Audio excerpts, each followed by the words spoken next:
All right, I think I'll start and then I'm sure more people will join us. And please know that this will be recorded and put up on our counseling website as well. So thank you for joining us tonight to hear about how to access student support services at the college level. My name is Rebecca Mullen, and I'm the Counseling Department Chairperson.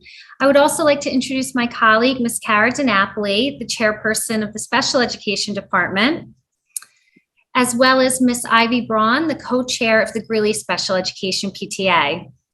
I'm also honored to introduce our special guest speaker, Ms. Julie Yindra, the Director of Student Access Services at Hofstra University.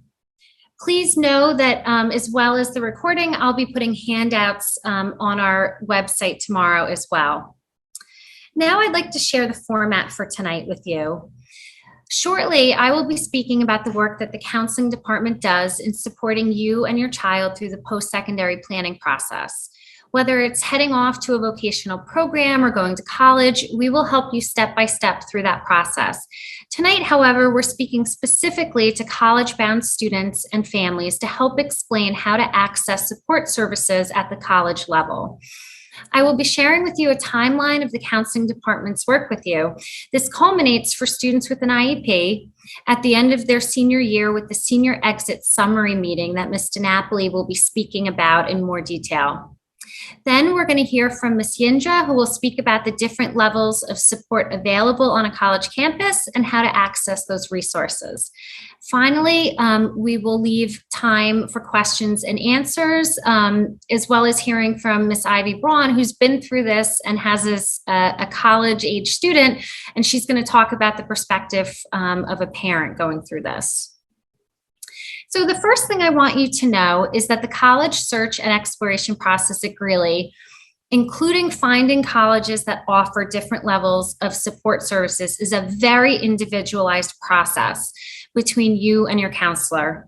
We are well equipped to help you through this step by step and to identify for you colleges that have the level of support services that we think your child may need. That means me, your counselor, yourselves, your child, the case manager, all of those parties will be talking to figure out what the support system level is that the student needs, and then we'll be helping you to find those schools.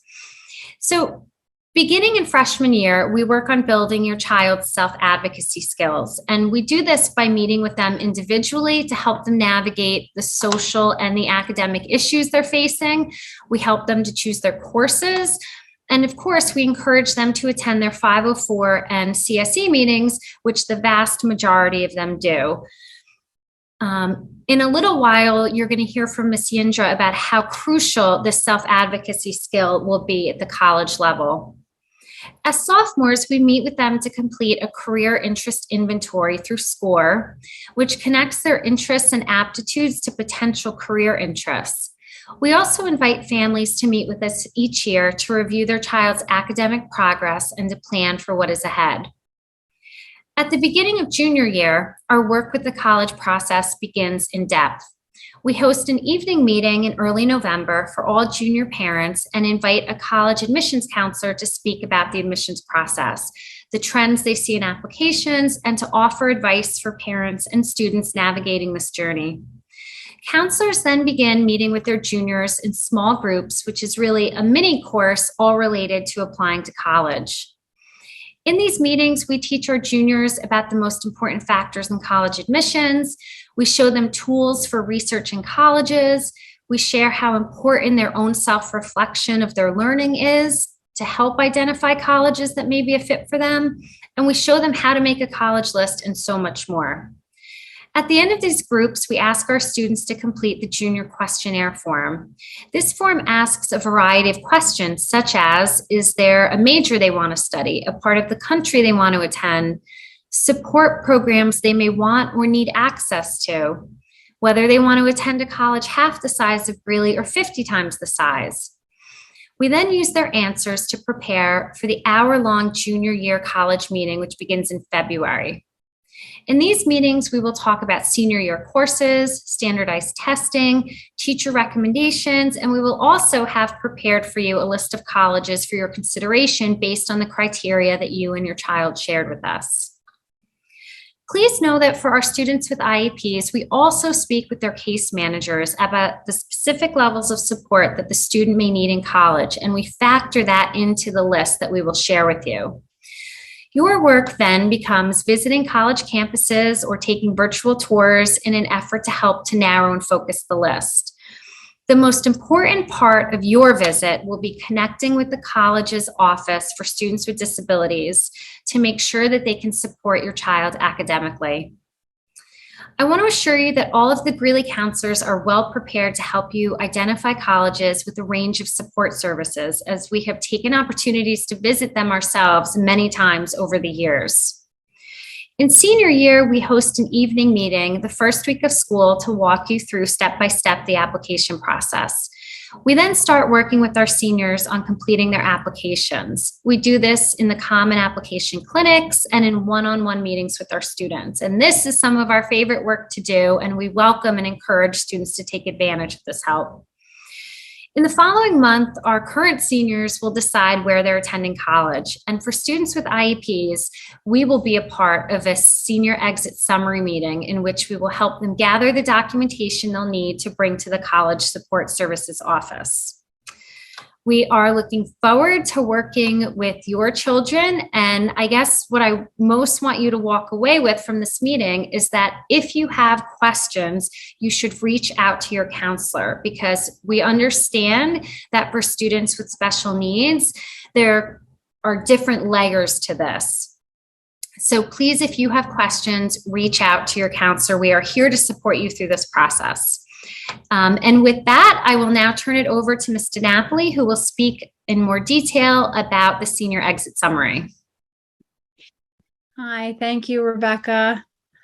Good evening, everyone. I want to start by answering and providing some information about a question. How do I know what supports my student or my child is going to need in college? This actually, to me, is a two-part question, but I would like to begin with your child's senior year and the CSE process. During your child's senior year, at their annual review meeting, the case manager, in collaboration with the student and parent, will partner together to answer questions that lay the foundation for the student's senior exit summary document. This document is a condensed version of the student's IEP, which is submitted to the Office of Disabilities at your child's college university if your family chooses to pursue supports at this level. This document, as well as the current IEP, would be provided to the college or university to outline the supports that your child required in high school and what is recommended for college. You can contact the special education department at the Ed Center for a copy of your son or daughter's IEP and exit summary document. Additionally, one will either be mailed or emailed home by district office. The parent should also be familiar with the student's IEP, particularly the sections program modifications and testing accommodations. The parent and student should know what supports the student received in high school that worked for their child, and to find out whether those services are available at the student's chosen college. That is usually available through the college's Office of Disabilities. Finally, and most importantly, the student should take ownership of what supports he or she needs and requires post-high school, and learn to be their own advocate. The student should be able to articulate to not only the Office of Disabilities, but to professors and teaching assistants what their learning style is, what their disability is, and what program modifications and testing accommodations they have utilized in school that were effective. The student can start by practicing this with role playing with their parents and their school counselors or case managers. The Learning Center teacher and the student can develop a script for the role-playing activity if that's most helpful. I hope this provides a general overview and some brief information about what supports your child might need and how they get that information at the college or university of their choice. Additionally, more information will be spoken about in your child's CSE meeting with your case manager in collaboration with the CSE chairperson and school counselor. So I hope this helps just provide some general overview and answers a broad questions. Thank you, Ms. Napoli, very helpful. And now I'm going to turn it over to Ms. Julie Yindra to talk about the process in much more detail. So thank you. My pleasure. Thank you all so much for inviting me to come. I'm delighted to have a chance to speak to you.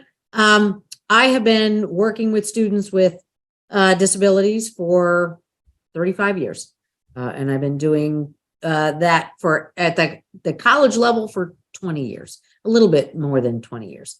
So I am the director of student access services at Hofstra. And so that's the first thing that I will say is that when you are engaging in this college search and sort of poking around at colleges, one of the things that you might find is that my office has lots of different names. But if this is one of the things that I always tell parents when they want to find out, well, how extensive and how supportive is the office of whatever it's called, services for students with disabilities. At Hofstra, it's called student access services. One of the things I tell parents is you can do the click test. Right. And the click test is this, the old commercial, the Tootsie Pop commercial, how many licks does it take to get to the center of a Tootsie Pop? Well, how many clicks does it take to find the person at the university who does what I do? Right. Because at Hofstra, where I work, we advertise my office. We do what I'm doing right now. We talk to high schools. We recruit students with disabilities because we want them. Right. And so one of the things that you want to do is to find out what is the scope and extent of the office that provides support to service, to students with disabilities, no matter what its name is. So the first thing that I will start with is there's a differentiation between IEPs and 504s. And one of those differentiations has to do with the fact that there are only certain categories of disability that qualify students for special education services. And even then, after the particular diagnosis, what is the extent of the student's particular need, right? How well is the student functioning in the regular education classroom? All of these things will determine whether or not the student is actually on an IEP or a 504, if they simply need accommodations or what have you. But the good news is when you go to college, none of that matters because there is no special education in college. And the reason for that is that the federal legislation that mandates special education services for students with disabilities, IDEA, applies to the K-12 system. And when you leave the high school setting, that legislation is no longer valid. However, a new piece of legislation kicks in and governs what I do for a living. And that is the Americans with Disabilities Act, right? So the difference is IDEA is education legislation.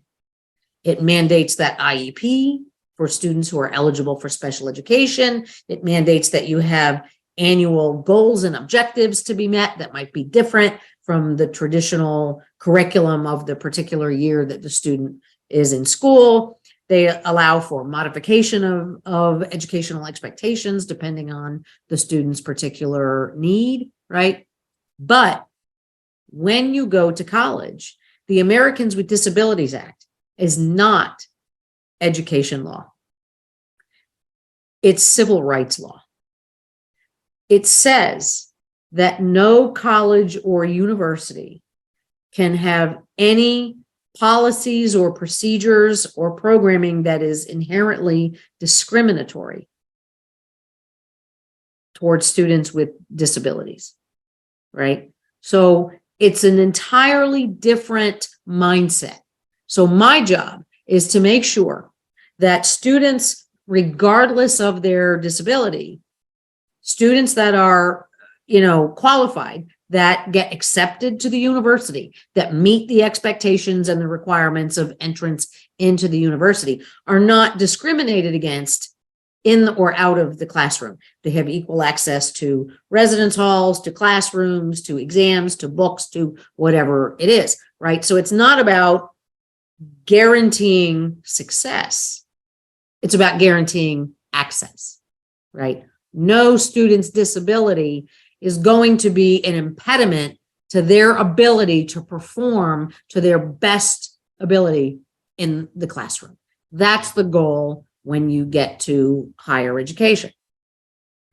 So this is worrisome to a lot of people because, oh my goodness, if you are a biology major and the university rule is, the curriculum says you have to get a C- or better in biology 111 to move up to biology 112. You have to get a C- or better, whether you are a student with a disability or not. Everybody has to meet the same basic academic standards. Everybody needs at least a 2.0 to graduate. Everybody who's got a scholarship from my university needs to have a 3.0 GPA or 2.8 GPA, in order to meet that standard. And they don't make exceptions for students who have disabilities. So that's an important distinction. What we do in my office is not change the requirements, but we change the way that the student interfaces with the requirements in the courses. So for instance, if a student has a reading disability, they have difficulty with, decoding or processing written language, and they have to be in a history class and a biology class and, all this. What we do in my office is we say, okay, look, you still have to take the same classes and do the same work and complete the same assignments and get the same test grades as your non-disabled peers. But what we're going to do is we're going to remove the barrier that is the printed word for you. So we're going to provide you with electronic books so you can listen to all your textbooks, so that the ability to read and comprehend is no longer an impediment for you to be successful in that classroom, right? If you have attentional challenges or language processing challenges, and sometimes I have a lot of students who just need a little bit longer, right? So if you're, again, in that biology course, you got to take the same test as everybody else. And you got to get the same minimum grade as everybody else. But in my office, I'm going to say, all right, look, in order for this student to demonstrate their mastery of the material, they have to have additional time. And so we provide that. And so we have a lot of students, when they go to college, they realize that they're sitting in a room and the professor is standing up there and talking for what appears to be hours. And the student is like, okay, look, I can either sit here and write down everything the professor says, or I can sit quietly and stare at the professor and listen and process what's being said to me, but I can't do both things at the same time. And in a lot of college classes, you need to be able to do both things at the same time. And so my guys who have processing challenges are at an inherent disadvantage in the classroom in that setting. So what we do is we provide note-taking technology that allows the student to record the lecture, get a transcript, and use multimedia files in order to, be able to focus on the lecture and then go back later and create their own set of notes. So really, we're not changing the requirements. We're changing the way that the student interacts with the requirements. So I want to go back for just a minute to the admission process, because even though we haven't opened, a lot of people haven't put any questions in the Q&A. I do this a lot. And I'm going to tell you the answers to some of the questions that I get all the time. And one question is, do we have to tell? And when do we have to tell? And so my answer to that is, first, no. No college is allowed to ask you if you have a disability when you are applying to their university. Except in certain circumstances. And here is one. Some colleges, above and beyond what is required by law in terms of those accommodations like I was just talking about, providing additional time on tests or electronic books or note-taking apps or whatever that is. Some colleges and universities have specialized programs to provide additional, what we call comprehensive support for students with disabilities. At Hofstra, we have a couple of them. And what that usually entails is you work with a learning specialist, a professional staff member who helps you with time management, organizational skills, right? How do I develop my self-advocacy skills, my self-awareness? How do I talk to my professors about my accommodations? How do I navigate the campus? How do I get used to taking care of myself, right? All of these things are a part of going away to college, right? And unfortunately, in addition to having to handle a totally different academic load, when you go to college, your students are also faced with, how do I take care of myself? How do I manage my money? How do I make sure that I eat right? How do I do my laundry? How do I balance a checkbook? How do I, all of these things are all of a sudden, faced by the student. And so there are colleges and universities that have programs where the student receives some additional one-on-one academic support in the form of, I'm going to meet with you every week and we're going to look at the syllabus for every one of your classes and see what's coming up and monitor how you're doing in your classes and make sure that if you need a tutor, we're getting you tutoring. Make sure that if you need to go to the counseling center, that I'm referring you to the counseling center. Make sure that, we're keeping in contact with your professors and you're going to office hours for your professors. Sometimes when you are applying to colleges that have those kinds of programs, those programs will ask for your disability documentation in advance. And they will review that and use that as part of your admission, not to the university necessarily, but to that program, right? Because the person who does what I do needs to know what your son or daughter needs so that we can determine whether or not the programs that we offer are going to support the needs that they have. So that's the exception of if you're applying to one of those specialized programs, the university may request your documentation ahead of your, final decision to attend the university. But typically, if that's not the case, usually you don't have to submit your documentation and apply for services at the college level until after you've been accepted and after you have said to the college, this is where I'm coming. This is where I'm going. And then you need to do what we call self-disclose. You need to come to our office or notify our office. Hi, my name is Julie. I have a disability and I'm coming to Hofstra next semester. What information do you need from me in order for me to request accommodations? Right. And that typically happens once you've made that decision that that's where you're going to college. However, I have a caveat. And the caveat is this. Instead of looking at this process as colleges are evaluating your student and whether or not they want to admit your student, you need to flip the coin and understand that what this is you are shopping for the college that provides your student with what they need in order to be successful, right?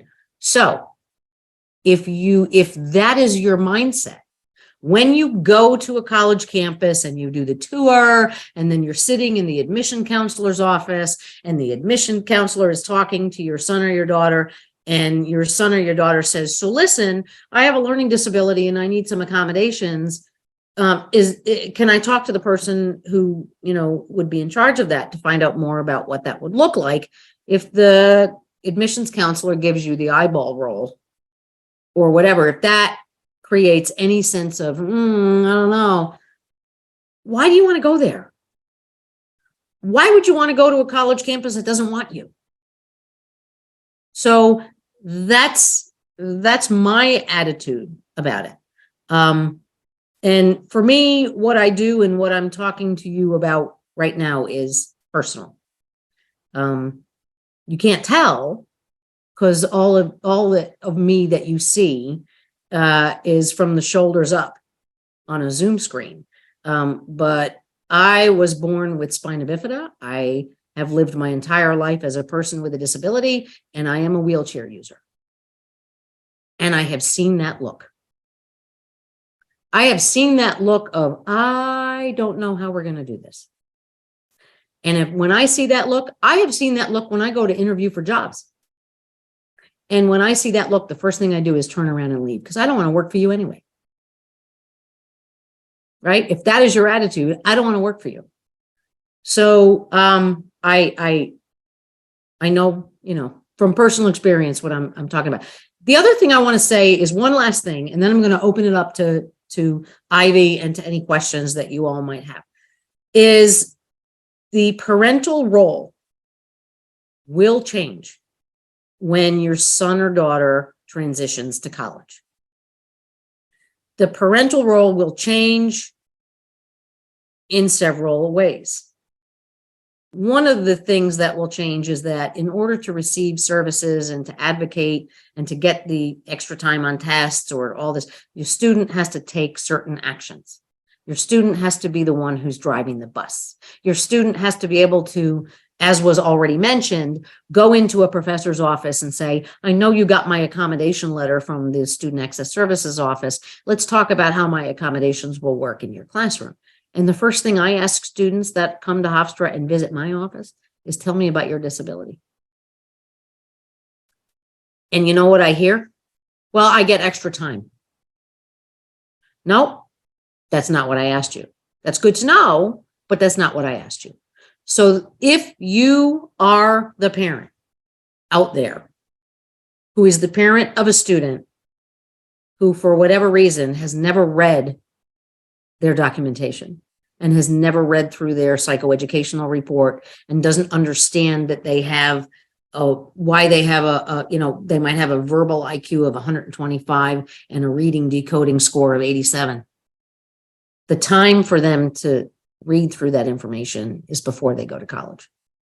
And to understand what they need, not just what they need, but why they need it, right? Why does having extra time help you? Why is it difficult for you to take notes in lecture class, right? They need to know these things because when they go off to college, they have to be able to articulate these things to a variety of people. Now, there is a law called FERPA, F-E-R-P-A. It is the parent's worst nightmare because basically what it says is once a student turns 18 and goes off to college, they are considered to be an adult. And this federal law says no information about that student can be given out by the university without the student's express written permission, even to parents. However, I'll give you a hint. There's a FERPA release that all college students are provided and asked if they want to sign, and students can sign that FERPA release and give mom or dad or grandma or grandpa or whoever they want permission to contact the university and talk to the university and say,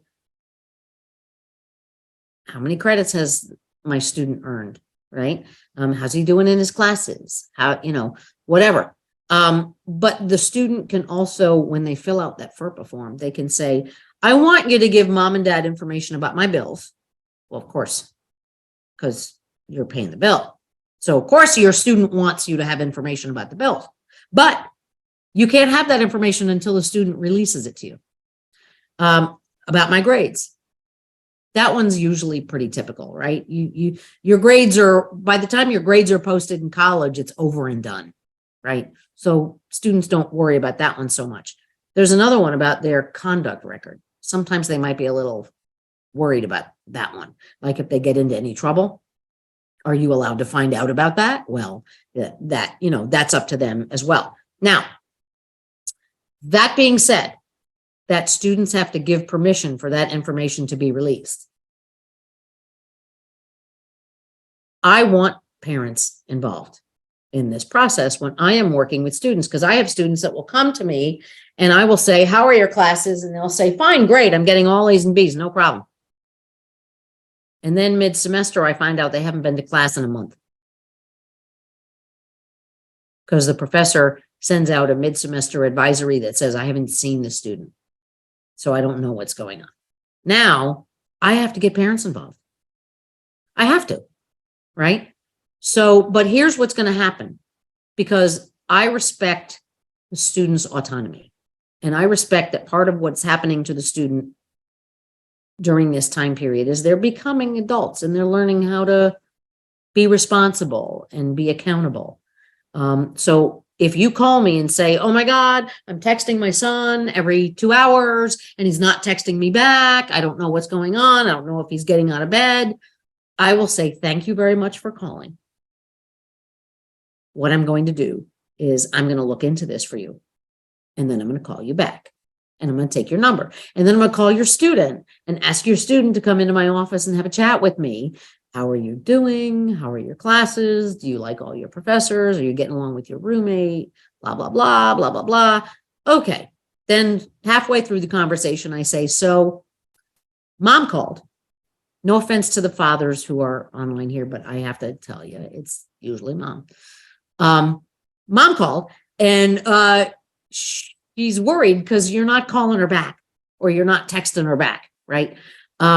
So we're going to call her back. What are the things that you think we need to talk to mom about? Do you think it's important that mom knows that you failed that first history exam? And this is what we're doing in order to try to help you do better in your history class. Yeah, I think that's kind of important, right?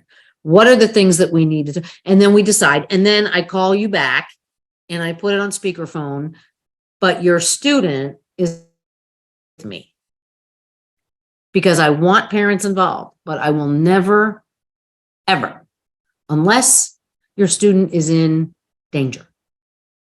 If your student is in danger, I'm going to call you. But if your student's just messing up, which, let's face it, lots of 18-year-olds do, right? I'm going to call you, but I want to make sure that your student is in the room and part of the conversation. I got that philosophy from an old motto from the disability rights movement that said, nothing about us without us. And I believe in that. Right. And I want to help the student become comfortable with who they are and how they navigate the world and how they're going to get through this insane thing called a college education. And I think it's a team effort, right? It's a team effort. It's me and the student and their parents and their siblings and their favorite high school teacher and their professors and their advising dean. It's a team effort, right? And I really believe that. So I'm gonna hold off at this point and see what folks want to hear more about. Thank you. So I think that leads so beautifully into hearing from Ivy Braun, because she has lived through this as a parent and is going to share with us what it looked like, felt like, and how it, continues to be with us right now. So thank you so much, Ivy. I appreciate it. Thanks for asking me to be here. So to piggyback on what Julie was saying, because she really hit a lot of key phrases and key thoughts that I had.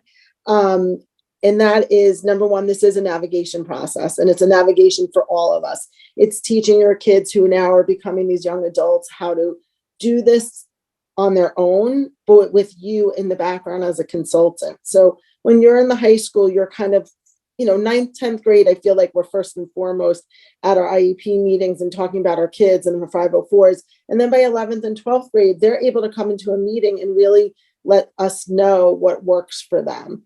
And I found that to be very true with my own daughter. And so some of the conversations, like for 10th and 11th and 12th grade parents, is to have with your kid, like, well, what do they like about their classes? What do they like about their learning center? What do they like about if they're in co-taught classes? Just to kind of understand, well, what is it that they're going to want when they're looking at a college? So is it smaller classes? Is it a smaller campus? Is it a big campus? What I learned from my daughter Gemma is she looked at University of Rhode Island, which is not a small school. It's not a huge school, but it's not a small school. But she loved that the campus was set up on this like angle on a hill, and it was divided by, administration, academics, residence hall, and then the athletics. And that was a very simple setup for her where she felt like she'd never get lost on a campus. And so that was something that as we started to look at things became important, because that also fed into, well, what kind of accommodations was she looking for? So what we started to do is, as we started to look at the process, was we went into the schools, and just like Julie said, we clicked. We went onto a school's website. We looked for the accommodations office. Where Gemma goes, it's called the SNAP office, but we looked to the accommodations office, opened it up, and then saw, well, what is it that this school is looking for? What do they need from me? Some of the schools going along the ADA guidelines probably need a lot of the same stuff, but then there's some schools that are more pro helping and having access for children with disabilities. And so they make it easier. So that was one of the things that I did with Gemma when we were starting the process, so that when she got to that point where we were starting to fill out applications, not applications, but she got accepted to school she was going to, and then had to go to the office. I said, you know what, if you want, put me on the initial email so that we know that you've reached out, and we'll see when they email you back. And when they emailed her back, they emailed her directly. And so there was a lot of direct conversation with the student themselves. But a lot of times if she was reading the email or she was making a phone call, I said, well, do it while I'm home in the background, so that if you have a question about something, you can turn to me and ask me. But she led the conversation. And going back to what Julie said, 100%, there's no talking. Once your kid is in the school and accepted, there's very little talking to a parent without that child on board with it and without the FERPA. And I learned that right away from a totally different perspective, where it had to do with dorming. And I was like, what do you mean? She's 17. You can't talk to me? And they're like, no. And schools are still, they understand the newness of a parent coming in. So they'll give you a little bit of information to get you to the next step. But then they're like, but you have to have your child call us or talk to us. So I think senior year is such a great time to get kids learning how to advocate for themselves. That being said, I was probably the parent on every tour that asked the most questions, which killed my daughter. But I was like, but these are the questions you're going to want to know and you're going to want the answers to. So I'm just asking them whether you like it or not. And then the other thing that I would say is to, look online, what's offered is and we're lucky enough in our school that we do the reevals every 3 years, and they usually end up during a high school time. But are all your neuropsych evaluations, if you need them, are they up to date? Some schools want them at 3 years, some schools say 5 years. So to know what your school, where the kid is applying to, what they need. Also to visit the academic centers at the school. So not just the accommodations offices, but like where the tutoring happens, where, if your child needs specific accommodations, well, what does that look like? For Gemma, there's no more test center. Like, there was test centers in high school to take separate testing. Now she takes her tests online where she is. And she got accommodations, and she was like, I said, oh, did you use your accommodation? She said, oh, Mom, I just got this email. It just popped up and it said, I have extra time on my test, so I could take it whenever I want to. And so it works differently for every kid. I'm not a parent who has my kids' email access information. I wanted Gemma to be independent, with the understanding that she was going to call me and talk to me if there was an issue. And I'm not saying we don't hit hiccups where she withdrew from a class after the withdrawal date and told us about it afterwards. but she understood. And when she came to tell us, she said, I did this because I learned that taking an online class was a horrible way for me to learn. And I will never take an online class again because I can't do the asynchronous learning at college. I'm just not motivated enough to do it. And so it was a lesson. And we talked all about what it meant, mentally, physically, education wise for her, all of that, financially. And so she said, I didn't want to fail a class, so I withdrew. And I said, the next time you come to that point, go to the accommodations office, go to the SNAP office and talk to them about it, because maybe there's something that can change and do. So that is, I think, always working to establish an open relationship with the office that that has the academic access is a good thing. And then also, the last thing that I think that is important to do is, like I said, is just be a consultant to your child. Just be aware, because what you think they might need is not always what they need. And I learned that as this process, as we went through the college process, like the concept of the campus, the concept of how big her classes were for her. And we talked about it. I said, Jem, you have small classes. That means you have to show up in class every day. If there's only 20 kids in a class, then you can't be in that big 500 class and blow off a class. And she agreed that that was important to her. And then when she went through her process of her application to the accommodations office, there were a lot of questions. And she said it was very interesting for her because they were different questions than Greeley asks in the perspective. And I love what Julie said about your purchasing or you're applying somewhere, they're applying to you. Like you're really taking in a school and seeing, do they meet my kids' needs? Are there enough accommodation set up?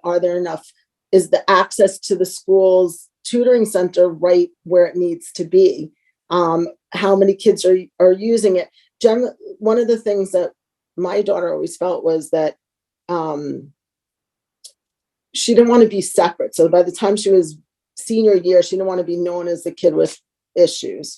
And so she wanted to go into college and not have any accommodations to start with. And I was like, no, let's not do that. Let's get your accommodations. If you choose not to use them, that's one thing, but you needed them and you accessed, and that's part of how you learn. And so she did. And then what she found was, as she was talking to people, she realized everybody in college has their own plan and their own program, and nobody really, you may share it with other people, but most people don't want to know what you're doing. It doesn't give them any, you're not one better because you're doing something this way or that way. And so she felt much, very comfortable at school, just knowing that she had accommodations that nobody else knew what she had. And she wasn't leaving, and there wasn't a co-taught teacher. And like you were saying, Julie, all the things are the same. And it's just how they're learning in that environment. And so, I'm always more than happy to talk to a parent. I feel like just doing your research as a parent is super important. And there's a lot of information that's out there in terms of, which schools are what, and who has better accommodations than others in certain situations. And then there's schools that have good accommodations and don't have great, academic centers and writing centers and things like that. So also knowing what your kid needs and making sure that that school is specific to it. Oh, that was the one last thing I was going to say. What we didn't look at, which I think is important, and this is not necessarily accommodations, but it is a little bit, it goes back to the requirements. And some schools have different requirements of what's required from like a humanities standpoint or math or a language standpoint. And so that was not anything we ever looked at.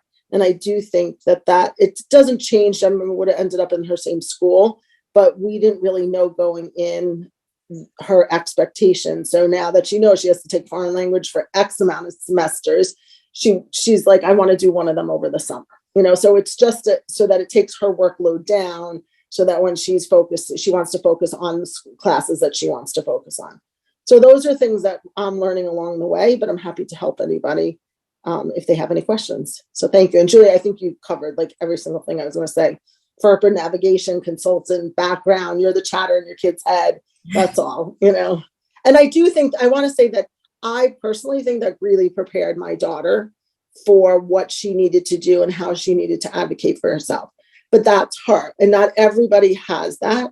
Not everybody's child is so outspoken. So I think as a parent, you know your child, but I also think you have to let your child learn, because this is the 4 years that they're going to learn how to navigate it, because eventually they are going to be in that real world for those that can do that. And for the ones that need a lot more assistance, it goes back to what Julie was saying and finding the right program for them in life.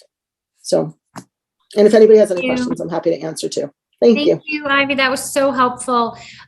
So we are going to take some questions right now. Please feel free to put your questions in the chat. You can do it anonymously. So please feel comfortable doing that, and we will do our best to answer them. So I think this one is probably for both Julie and I. So should we be nervous about our child describing his or her experience with their disability in his or her application essay? Does he or she always then have to worry that that was the reason he or she got rejected from the school? No. I'm going to say no. I will tell you that the admissions office does not share information with my office that they read in students' personal statements. They're not allowed to use any information about disability status against a student when making an admissions decision. Now, that being said, if you want to write about your experience as a person with a disability in your personal essay, that's fine. But these days, don't expect that that essay is going to get you into college, because everybody's writing about the challenges that they have had. You need to write an essay that tells the college who you are. And if it were me, if I was writing about my disability in an essay, I would say, this was the challenge that was presented to me, and this is what I did about it. And therefore, this demonstrates that I'm an excellent problem solver.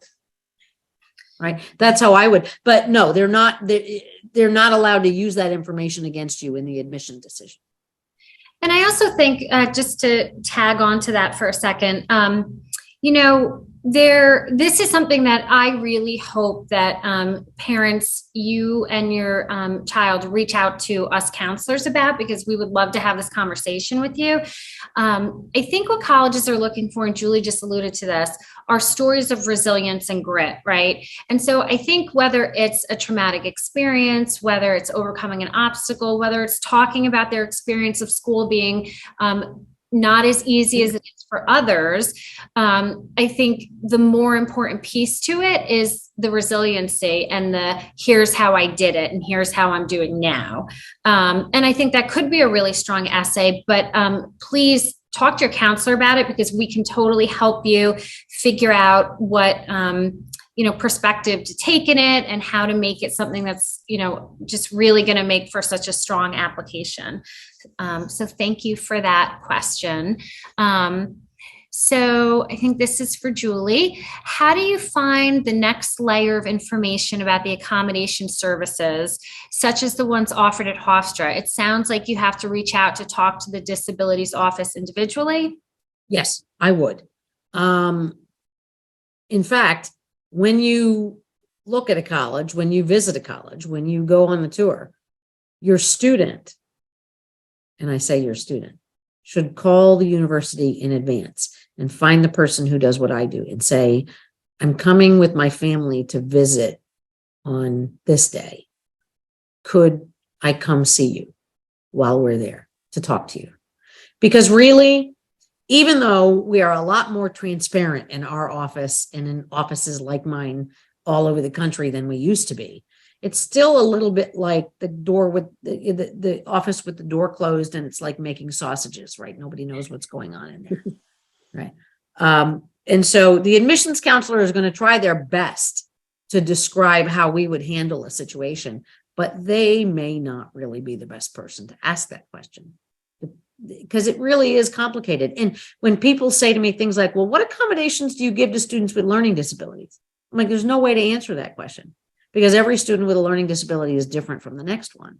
And we consider every single student's application and profile individually. So in order to get specific answers about those kinds of things, you really need to talk to our office.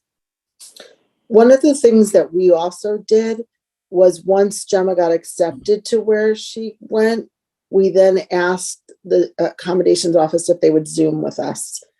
Because now we had a different perspective. Now we knew which were the schools she was going to look at and what she liked better and where we were going to compare apples to apples kind of thing. So that was another thing that we did. Yep. And I never say no to those requests. So that's another way of measuring the college's disability friendly climate. If the person who does what I do doesn't have time to talk to you, that's usually not a good sign. I think this next one is from Mr. Napoli. Is the exit summary document provided for 504 students too? So typically the exit summary is provided, I think more for IEP students, but I would have to check that. So I actually noted your name to email and answer that question tomorrow. I just want to check one thing with my 504 chairperson. But I will say that I have found that most colleges require the student's IEP in addition to the exit summary. So for the 504 students, I would think that they would want a hard copy or an electronic version rather. Sorry, I'm still hard copy of your child's 504. So yep.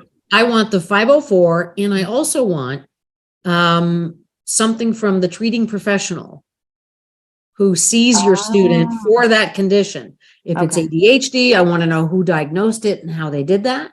If it's a mental health impairment, I want a letter from the psychologist or the therapist who treats your student to talk about what's the diagnosis and what's the treatment plan. So I want the 504, but I also want information from the person who knows the most about the diagnosis and how it impacts you.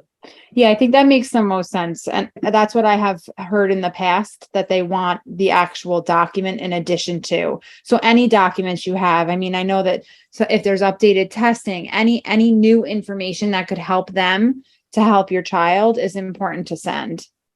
The only thing I was going to add to that, and it's not from the 504 perspective, but I talked to you guys about this, is the through our time in Greeley, they kept talking about the exit summary. It's something you start in junior year, and it's a conversation you start having. What I realized, because I was obsessed over this exit summary, Gemma needed it. She has to have it for her stuff. And then it turns out that the things that they mentioned in the exit summary are the things that they're really talking about in her IEP. And it's the accommodation that they already know that they use on the daily. And so when she was going to fill out forms for her accommodations, she didn't have the exit summary right then and there, but she was able to fill out stuff. And then when we had to send forward stuff, we got copies of our exit summary and we sent it. And for any parent, just so you guys know, my daughter, who is very on top of everything, by the time, and this is where I say, like, being in the background and being on the email, she didn't get her accommodations till like the second week of college, because she didn't realize that she didn't get an email back. And then we emailed, and then we didn't have good Wi-Fi where she was. And so it took a while before she got all her paperwork through, but it didn't hold anything up, because once you get the paperwork, most schools, and you can ask this as part of your question, how long is the turnaround time for accommodations? There really wasn't that much time. So she wasn't losing any time with testing or extra help. And she even, once you get your accommodations, it's your responsibility to tell your teachers. They get, I think, notified, but only notified about extra time, or if they need it, right? Yeah. So you could speak to that better. Yeah. And I think, that is one of the examples of things that really depends on the university. Every single college or university handles that situation differently. So again, like Ivy said, you got to find out, what does this college do and how do they do it? In our case, we send out emails to all of the students' professors every semester, indicating a list of what their accommodations are, but only after, we email the student a week before classes start and say, do we have permission to email your professors? And when they say yes, then we send out the letters. So again, the student has to be involved in that process. Right. And there's other, like, one of the perks she has is that she can register for classes earlier, so she gets first choice. But then for next year, there was a class and she didn't get in. And I said, she was like, well, I just didn't get in. And so again, being her consultant, I said, well, why don't you go to the accommodations office, because it's for your major, and talk to your advisor and talk to your accommodations advisor and see if there's something they can do for you, because the alternative class was, again, an online asynchronous class. And she's like, I won't take that. And I said, I understand. And I'm glad you realize that, but you need to advocate for yourself and talk. And so she did, and learned that there was no other solution, but it didn't affect her credit. So she's just going to wait till next year and take it in the second semester. But again, it's by having conversations. And I think just reminding your kids to talk. And that doesn't mean that I'm not in the background going, Gemma, did you text them? Did you text them? Did you talk to them? Where's the response? I need to know. I got to make a flight. I got to know when your last final is. What do you need? Ivy and I need to take this show on the road. Because I mean, this is what I want parents to do, right? Is to say, when a parent calls me up and says, oh my God, my student took his exam yesterday, he didn't get his extra time. What I want them to say when their son contacts them and said, oh my God, I didn't get my extra time, is to say, did you go see Julie? All right, so it is 8 o'clock, so I want to just wrap things up. There aren't any more questions, so I think we've answered what was put up there. So I really want to thank Ivy and Julie and Ms. DiNapoli for being here tonight. There will be a recording of this, and we'll be putting some handouts on the counseling website tomorrow. So thank you, everybody, so much for attending tonight's meeting. We hope you found it helpful. Have a good night. Thank you all.